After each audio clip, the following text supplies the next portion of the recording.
মধ্যপ্রাচ্য জুড়ে আমেরিকার 2 ডজনের বেশি সামরিক ঘাঁটিতে হামলা, আগুন, বিস্ফোরণের ঘটনা নিয়মিত হয়ে দাঁড়িয়েছে। সাগরে জ্বলছে তেলের ট্যাঙ্কার। এর মধ্যেই ইরাকে আমেরিকার ফাইটার জেটের জ্বালানি সরবরাহকারী বিমান KC-135 বিধ্বস্ত হয়েছে। বৃহস্পতিবার আমেরিকার সেন্ট্রাল কমান্ড সেন্টকমের পক্ষ থেকে ইরাকের পশ্চিমাঞ্চলে যুদ্ধবিমানটি বিধ্বস্তের কথা নিশ্চিত করা হয়। সাথে থাকা আরেকটি বিমান নিরাপদে অবতরণ করেছে বলেও জানানো হয়। সেন্টকম দাবি করছে, বিমান বিধ্বস্তের পেছনে শত্রুদের কোনো ভূমিকা নেই। লাইফে কোনো কিছুর গ্যারান্টি নাই, তাই ইন্স্যুরেন্স করুন সিটি ব্যাংকে, কারণ ইন্স্যুরেন্স করলে সিটিতে সুরক্ষা পাবেন নিশ্চিন্তে। এই নিয়ে যুদ্ধ শুরুর 2 সপ্তাহে মধ্যপ্রাচ্যে 4টি যুদ্ধবিমান হারালো আমেরিকা। এর আগে কুয়েতে একই সাথে 3টি F-15 যুদ্ধবিমান ধ্বংস হয়। কুয়েতি বাহিনীর ভুল বোঝাবুঝিতেই সেই ঘটনা ঘটে বলেও দাবি করা হয় সে সময়।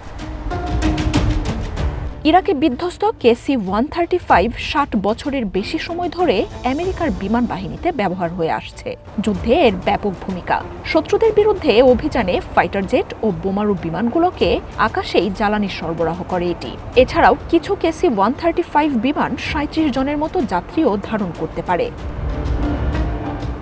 ইরাকে বিমানটি বিধ্বস্ত হলেও এই নিয়ে তেমন কোনো তথ্য দেয়নি সেন্টকম। ইরান সীমান্ত থেকে কত দূরে ঘটনাটি ঘটেছে তাও স্পষ্ট নয়। এদিকে মধ্যপ্রাচ্যে থাকা আমেরিকার সবচেয়ে বড় বিমানবাহী রণতরী USS জেরাল্ড ফোর্ডে আগুনের ঘটনা ঘটেছে। সেন্টকমের দাবি, যুদ্ধের সাথে এই আগুনেরও কোনো সম্পর্ক নেই।